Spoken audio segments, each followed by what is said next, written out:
Hello बच्चों, एक बार फिर से आप सभी का स्वागत है आपके इस प्यारे से यूट्यूब चैनल कोडोलॉजी वर्ल्ड पे। तो फ्रेंड्स, आज के इस वीडियो में हम लोग बात करने वाले हैं सीएसएस में टेक्स्ट के बारे में। ठीक है ना। सीएसएस में टेक्स्ट क्या होता है, टेक्स्ट कैसे काम करता है और टेक्स्ट पर हम लोग क्या क्या स्टाइलिंग और फॉर्मेटिंग कर सकते हैं, उसी के बारे में हम लोग आज चर्चा करने वाले हैं आज की अपनी इस छोटी सी क्लास में। ठीक है ना। सबसे पहले मैं यहाँ पर कुछ टेक्स्ट ले लेता हूँ और उसमें कुछ चीजें मैं इंक्लूड करूंगा। जैसे मैंने यहाँ पर H1 लिख दिया और H1 में लिख दिया CSS text property, text property, ये इतना लिखा।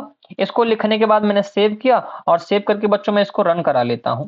अभी आपको रिजल्ट यहाँ पर दिख रहा होगा। यहाँ पर क्या आ गया, सीएसएस टेक्स्ट प्रॉपर्टी लिख करके आ गया है। आगे और कुछ लगाते हैं। यहाँ पर हमने लिख दिया एक छोटा सा नन्हा सा पैराग्राफ और पैराग्राफ में मैंने लिख दिया लॉरम 20, है ना। सेव कराते हैं, रन कराते हैं। अच्छा, स्पेलिंग थोड़ी सी हमारी गड़बड़ है। यहाँ पर क्या लिखना है, लॉरम 20 लिख दिया, है ना। एंटर मारा, सेव किया, रन कराया। यहाँ पर आपको 20 वर्ड्स का एक पैराग्राफ मिल गया है ना। दो चीजें आ गई। क्या क्या दो चीजें आई, पहली एक हेडिंग आ गई, दूसरी एक पैराग्राफ आ गया। और जो तीसरी चीज है, अब वो मैं यहाँ पर एक चीज और लेना चाहूंगा। वो चीज क्या हो जाएगी बच्चों, वो चीज है हमारी एंकर टैग। यहाँ पर ले लेता हूँ, है ना। पहले जो जो जरूरत की चीजें हैं उसको हम लोग ले लेते हैं। एंकर टैग लिया, ब्लैंक एक यूआरएल दे देते हैं, यहाँ पर हैश दे दिया और उसके बाद यहाँ पर लिख दिया क्लिक हियर, क्लिक हियर, इतना लिख दिया। सेव करके रन कराऊंगा। आप ध्यान से देख पा रहे होंगे क्या क्या दिख रहा है आपको बच्चों। यहाँ पर आपको दो तीन चीजें दिख रही होंगी। सबसे पहले आपको यहाँ पर एक हेडिंग दिख रही है, हेडिंग के बाद एक पैराग्राफ दिख रहा है और पैराग्राफ के बाद यहाँ पर आपको क्या दिख रहा है, एक एंकर टैग दिख रहा है।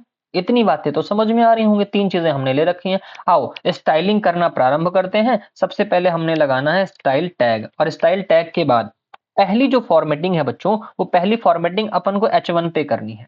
किस पे करनी है, H1 पे।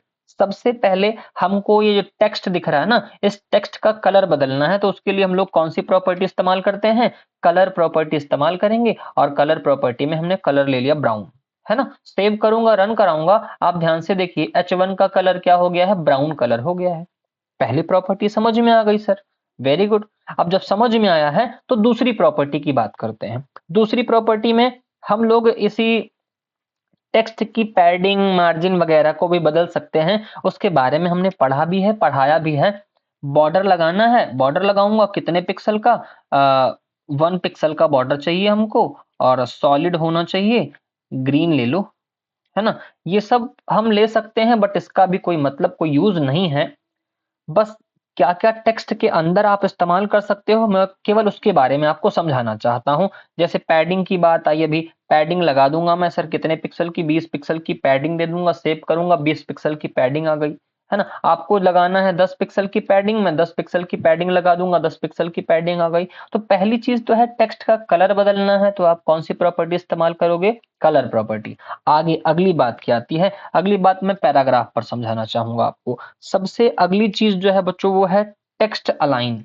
क्या है, टेक्स्ट अलाइन। और टेक्स्ट अलाइन की 4 वैल्यूज हैं, सेंटर है, जस्टिफाई है, लेफ्ट है, राइट है, बाकी एंड स्टार्ट वगैरह भी होता है। आप इसको भी यूज कर सकते हैं आप अपनी स्वेच्छा के अनुसार।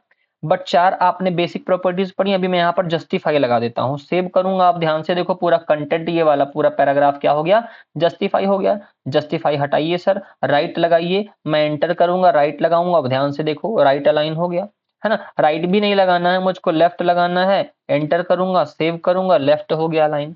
सेंटर करना है, सेंटर कर देंगे हम लोग, यहाँ पर सेव करेंगे, रन कराएंगे, सेंटर अलाइन में आ गया है। बातें इतनी तो समझ में आ रही होंगी। ठीक, आप चाहे जस्टिफाई करिए, चाहे आप सेंटर अलाइन करिए, चाहे लेफ्ट करिए, चाहे राइट करिए, मैं जस्टिफाई कर देता हूं, है ना। तो दूसरी प्रॉपर्टी क्या, पहली तो कलर समझ में आई, दूसरी टेक्स्ट अलाइन है, ठीक है ना। तीसरी प्रॉपर्टी क्या है, ध्यान से समझने का प्रयास करना। तीसरी प्रॉपर्टी है बच्चों टेक्स्ट इंडेंट। क्या है, टेक्स्ट इंडेंट। बाकी प्रॉपर्टीज आप ध्यान से देखिए, text align, text decoration, text transform, overflow, text shadow, text indent, text rendering, text size adjust, text rap, बहुत सारी प्रॉपर्टीज आपको यहाँ पर दी गई हैं। आप सारी प्रॉपर्टीज इस्तेमाल कर सकते हैं, एक एक करके हम लोग बात भी करेंगे।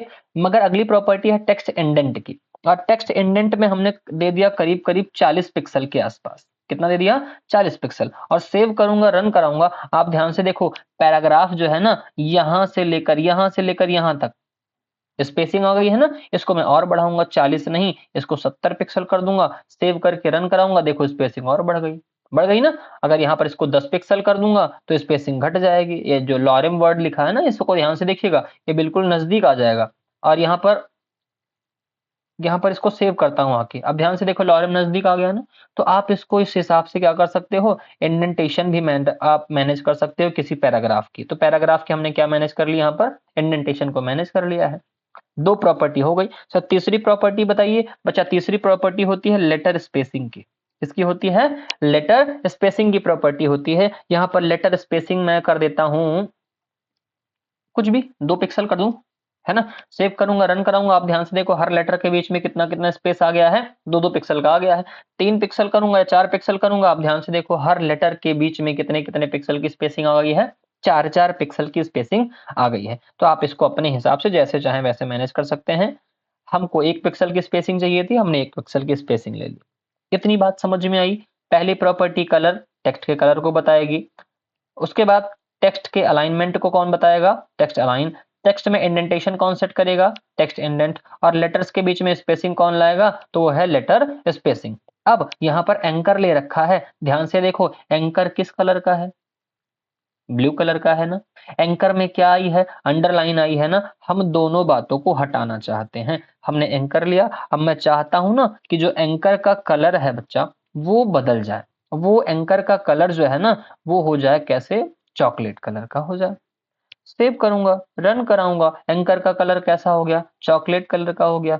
टेक्स्ट के नीचे अंडरलाइन भी आई है, इस टेक्स्ट की अंडरलाइन को भी आप हटा सकते हैं क्या, बिल्कुल हटा सकता हूं। टेक्स्ट डेकोरेशन करना है, टेक्स्ट डेकोरेशन में आप लाइन थ्रू कर सकते हो, डबल कर सकते हो, डॉटेड कर सकते हो, डैश्ड कर सकते हो।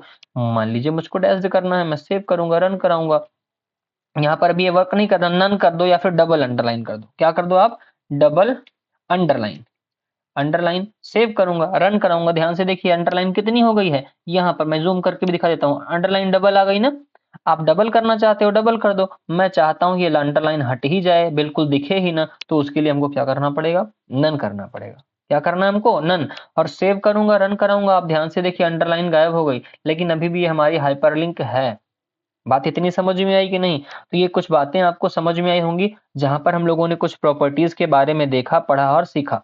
सबसे पहली प्रॉपर्टी कलर बदलना है तो कलर, हाँ अलाइनमेंट बदलनी है टेक्स्ट अलाइन, इंडेंटेशन बदलनी है तो टेक्स्ट इंडेंट, और लेटर्स के बीच में स्पेसिंग बदलनी है तो लेटर स्पेसिंग। अगर अंडरलाइन हटानी है तो टेक्स्ट डेकोरेशन लगाना है। और भी ऐसी बहुत सारी चीजें होती हैं, अभी हमने आपको बताया ना, जैसे टेक्स्ट शैडो की बात करते हैं, टेक्स्ट शैडो आ जाएगा। ओवरफ्लो करना है, ओवरफ्लो आप कर सकते हो। टेक्स्ट ट्रांसफॉर्म करना है, आप टेक्स्ट ट्रांसफॉर्म कर सकते हो। यहाँ पर आपको दिख रहा है ना, upper case, lower case, capitalise.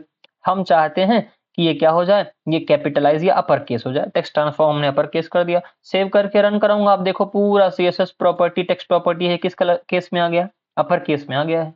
बात समझ रहे हो ना। अच्छा, क्लिक हियर मैंने यहाँ पर केस में ले रखा है, मैं इसको यहाँ से यहाँ पर भी लगाता हूँ। क्या लगाऊंगा, टेक्स्ट ट्रांसफॉर्म, टेक्स्ट ट्रांसफॉर्म लगाऊंगा और लोअर केस कर दूंगा। मैं यहाँ पर क्या करूंगा, लोअर केस। सेव कर रहा हूँ, ध्यान से देखिएगा, यहाँ पर ये पूरा का पूरा आपको अपर केस में दिख रहा है। मैं सेव करूंगा, कैसे दिख गया आपको, कैसे दिख रहा है, लोअर केस में आया कि नहीं आया। यहाँ पर देखो क्लिक हियर कैसे आ गया है, पूरा लोअर केस में आपको दिख रहा है।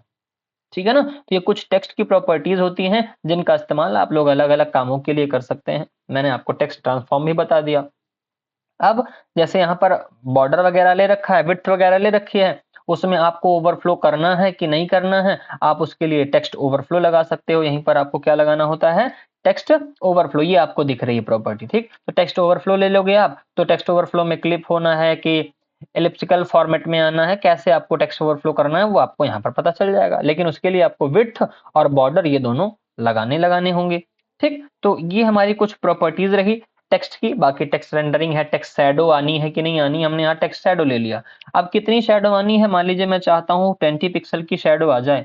सेव करूंगा, रन कराऊंगा, H1 पर आप ध्यान से देखोगे तो थोड़ी सी शैडो आपको दिखेगी 20 पिक्सल और फिर से 20 पिक्सल। सेव करूंगा, रन कराऊंगा, शैडो आने लगी कि नहीं आने लगी, बहुत ज्यादा आ रही है तो आपको क्या करना है, 2 पिक्सल कर देना है, थोड़ा कम कर देंगे, सेव करेंगे, रन कराएंगे। अब ध्यान से देखिए शैडो आपकी आ रही है, कितने कितने पिक्सल की, 2 पिक्सल की शैडो हमारी आ रही है।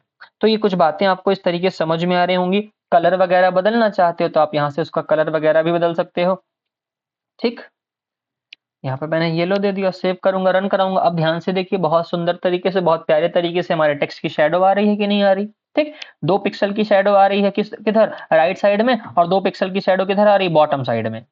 हाँ, और कलर क्या है, येलो कलर है। नहीं सर, हमको राइट और बॉटम पे नहीं चाहिए, हमको टॉप पे चाहिए। माइनस करूंगा, हमको इधर भी माइनस चाहिए, माइनस करूंगा, सेव करूंगा, रन कराऊंगा। अब शेडो देखो कहाँ आने लगी, ध्यान से देखना, जूम कर रहा हूँ, शेडो ऊपर और लेफ्ट साइड में आने लगी। क्यों? क्योंकि हमने टेक्स्ट शेडो की प्रॉपर्टीज कैसे दे रखी हैं, नेगेटिव दे रखी हैं। तो इतनी बातें मुझे लगता है समझ में आई होंगी। तो फिलहाल के लिए अभी टेक्स्ट प्रॉपर्टी में, सीएसएस के टेक्स्ट प्रॉपर्टी में आज के लिए इतना ही। अगर बातें समझ में आई हो, यहाँ पर मैं इसको जूम भी कर दे रहा हूँ, यहाँ पर इसको भी थोड़ा सा जूम आउट कर दे रहा हूँ। मैटर आपको समझ में आया हो, कलर प्रॉपर्टी क्या होती है, टेक्स्ट ट्रांसफॉर्म क्या होता है, टेक्स्ट शैडो क्या होता है, टेक्स्ट लाइन क्या है, टेक्स्ट इंडेंट क्या है, लेटर स्पेसिंग क्या है, टेक्स्ट डेकोरेशन क्या होता है ना। तो कुछ बातें यहाँ पर आपको दी गई हैं। अगर ये बातें समझ में आई हो तो आप वीडियो को लाइक जरूर करेंगे और अपने इस चैनल को सपोर्ट करेंगे, सब्सक्राइब करेंगे और शेयर भी करेंगे, ठीक है ना? क्योंकि व्यूज़, कमेंट्स और लाइक ही ऐसी चीज़ें हैं जो यूट्यूब के एल्गोरिदम को समझ आती हैं और फिर वो यूट्यूब चैनल को प्रमोट भी करता है ना? तो आपको क्या करना है, इस वीडियो को लाइक करना है, एक प्यारा-सा कमेंट लगाना है, कमेंट बॉक्स में एक प्यारा-सा कमेंट देना है और उसके बाद इसको शेयर ज़्यादा से ज़्यादा करना है, ताकि हम ऐसी ही वीडियोज़ लगातार आपके लिए बना कर के लाते रहें। मिलते हैं आपसे अगली वीडियो में, तब तक के लिए जय हिंद, bye bye and take care.